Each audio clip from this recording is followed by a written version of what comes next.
Hello जय हिंद साथियों, स्वागत है आप सभी का सत्या एक्सीलेंट यूट्यूब चैनल पे। तो फाइनली दोस्तों आईटीआई छात्रों के लिए यहाँ पर वैकेंसी आ चुकी है और जो छात्र डिप्लोमा कंप्लीट कर लिए हैं उनके लिए भी वैकेंसी आ चुकी है, जो मैं आपको इस वीडियो के माध्यम से जानकारी देने वाला हूँ। तो जितने भी छात्र हमारी वीडियो पहली बार देख रहे हैं, यदि आप वैकेंसी की जानकारी चाहते हैं तो नीचे आपको एक रेड कलर का बटन दिख रहा होगा सब्सक्राइब वाला, उसको दबाकर बगल में घंटी वाला आइकन को दबाकर ऑल नोटिफिकेशन पे क्लिक कीजिएगा।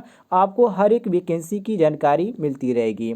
ये जो वैकेंसी की नोटिफिकेशन जारी की गई है इंडियन ऑयल कॉरपोरेशन लिमिटेड की तरफ से जारी की गई है, ऊपर आप पढ़ सकते हैं और यहाँ पर आप लोगो भी देख सकते हैं।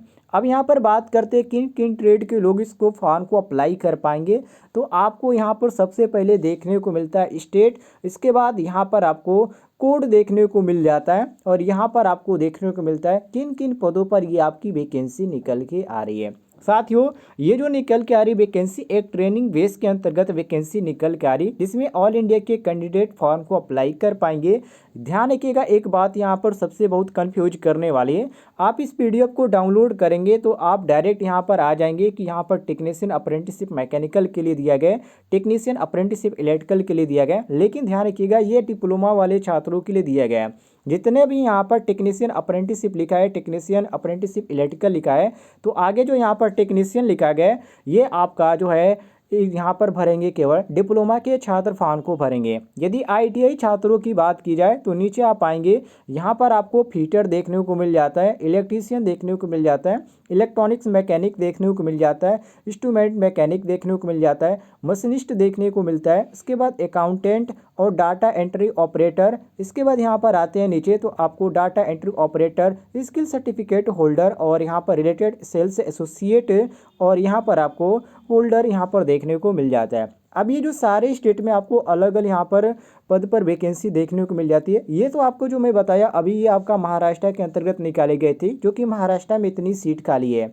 नीचे आते हैं तो आपको गुजरात में देखने को मिलती है कि इतनी सीट खाली है, जो कि इसमें भी आपको वही सेम यहाँ पर पद देखने को मिलते हैं, बिल्कुल अलग आपको देखने को नहीं मिलते हैं। तो सभी राज्य के लोग फॉर्म को अप्लाई कर पाएंगे। जिस ट्रेड से यदि आपने आईटीआई किया है उस ट्रेड से फॉर्म को अप्लाई कर सकते हैं, कोई भी दिक्कत नहीं है।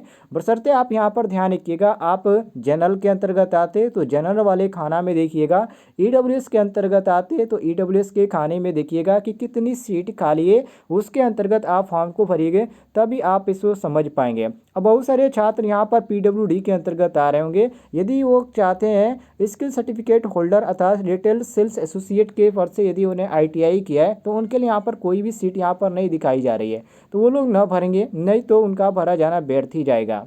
नीचे आ जाते हैं तो यहाँ पर आपको मध्य प्रदेश, छत्तीसगढ़ और यहाँ पर आपको गोवा, उसके बाद यहाँ पर और भी बहुत सारे यहाँ पर आपको राज्यों का नाम देखने को मिल जाता है जहाँ पर सीट खाली है, उसके अंतर्गत ही आपकी वैकेंसी निकल के आ रही है। अब यहाँ पर बात करते हैं साथियों कि ट्रेनिंग के दौरान आपको कितना यहाँ पर पेमेंट दिया जाएगा। तो यहाँ पर इन्होंने जो कहा है अमाउंट का यहाँ पर 2500 रुपये दिखाया है, जो कि यहाँ पर बढ़ाने की भी बात की गई है, लेकिन वो भी जो भी इंडियन ऑयल कॉरपोरेशन लिमिटेड के अंतर्गत जो रूल है उसके अंतर्गत आपका जो इसमें ट्रेनिंग के दौरान जो पेमेंट है उसको बढ़ाया जाएगा। ध्यान रखिएगा इस बात को। अब यहाँ पर साथियों एलिजिबिलिटी क्राइटेरिया की बात करते हैं तो इसमें आपको अलग अलग पद पर अलग अलग यहाँ पर आपका मांगा गया है, जो कि कितना यहाँ पर होना चाहिए, कितना आपका यहाँ पर मेरिट होना चाहिए, उसके अंतर्गत निकाल गए। कुछ में यहाँ पर डिप्लोमा वाले छात्रों की बात करें तो मैकेनिकल जो 3 ईयर का कंप्लीट किया उनका 45% यहाँ पर मांगा गया है। उसके बाद यहाँ पर आपको देखने को मिल जाता है टेक्नीशियन अप्रेंटिसशिप इलेक्ट्रिकल वालों के लिए 3 ईयर का डिप्लोमा इलेक्ट्रिकल इंजीनियरिंग से कंप्लीट है, 50% उनका मार्क होना चाहिए। और SC/ST वालों के लिए यहाँ पर अलग अलग यहाँ पर छूट देखने को मिल जाता है। यहाँ पर ओबीसी वालों के लिए बात करें तो 45% मांगा गया। अब यहाँ पर नीचे आ जाते हैं आईटीआई छात्रों की बात करते हैं, तो ध्यान से सुनिएगा। आईटीआई के छात्र यदि आप होंगे तो यदि आप फीचर ट्रेड से फॉर्म को अप्लाई करते हैं, चाहे आप एनसीबीटी से आईटीआई किए हैं या एससीबीटी से आईटीआई किए हैं, कोई इसमें नहीं मांगा गया है। बस आपको जो सर्टिफिकेट है उस पर रेगुलर होना चाहिए, तभी आपका इसमें फॉर्म भर पाएंगे, अन्यथा आप फॉर्म को नहीं भर पाएंगे।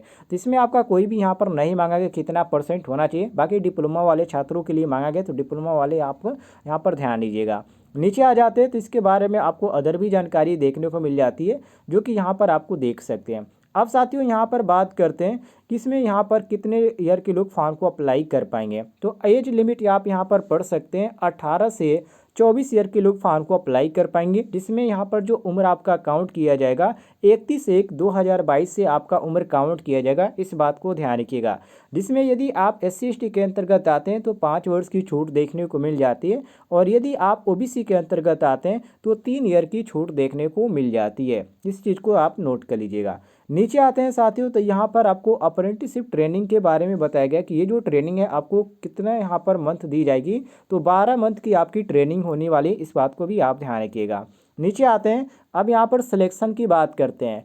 तो साथियों इसमें जो आपका सिलेक्शन होने वाला है, यहाँ पर साफ साफ लिखा गया है कि द सिलेक्शन प्रोसेस वुड जो considered on online mode on written examination, मतलब कि इसमें जो आप सिलेक्शन पाएंगे इसमें एग्जाम कराए जाएंगे, वो भी आपका CBT एग्जाम कराया जाएगा। उसके अंतर्गत यदि आप 100 क्वेश्चन दिए जाएंगे और 90 मिनट का आपका ये रहेगा। इसमें यदि आप क्वेश्चन सही करते हैं, जो भी यहाँ पर हाईएस्ट मेरिट बनता है, यदि उसमें आपका नाम आता है तो आपको इसमें सेलेक्ट कर लिया जाएगा।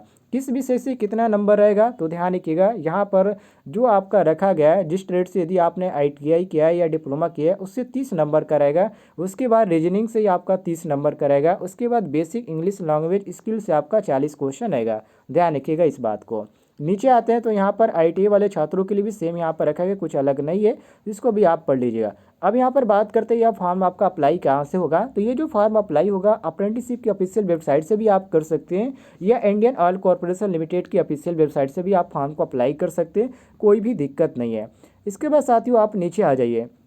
बहुत सारे छात्र कहते हैं कि सर हमने जो अप्रेंटिसशिप की ऑफिशियल वेबसाइट से वहाँ से फॉर्म को फिलअप किया है, लेकिन हमारा अभी कुछ भी प्रोसेस नहीं दिखा रहा है। तो देखिए सबसे पहले आपको जो अप्रेंटिसशिप की ऑफिशियल वेबसाइट है वहाँ पे रजिस्ट्रेशन करना पड़ता है। यदि आपने रजिस्ट्रेशन किया होगा तभी आप फॉर्म को अप्लाई कर पाएंगे। यदि आपने अप्रेंटिसशिप की ऑफिशियल वेबसाइट पर रजिस्ट्रेशन नहीं किया है तो आप फॉर्म को अप्लाई नहीं कर पाएंगे, इस बात को ध्यान रखिएगा, अन्यथा आप बाद में कहेंगे कि सर आपने हमें जानकारी नहीं दिया। मैंने आपको बताया था साथियों ये जो वैकेंसी है आप 2 तरह से फॉर्म को अप्लाई कर सकते हैं।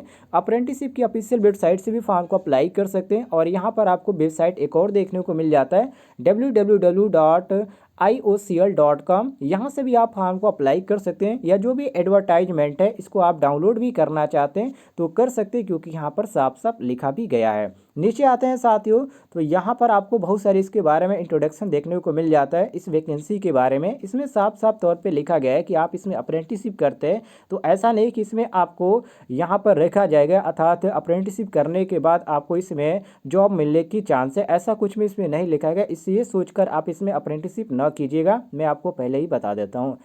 अब यहाँ पर बातें करते हैं, यहाँ पर कुछ यहाँ पर डॉक्यूमेंट की क्या क्या लगेगा। डॉक्यूमेंट तो आपको जो भी देना है यहाँ पर लगेगा ही, लेकिन इसके साथ साथ आपको कुछ यहाँ पर प्रूफ भी देना पड़ेगा, जैसे कि pan card, Aadhaar card, bank account, cheque back, यहाँ पर सारी यहाँ पर जानकारी आपको देनी पड़ेगी।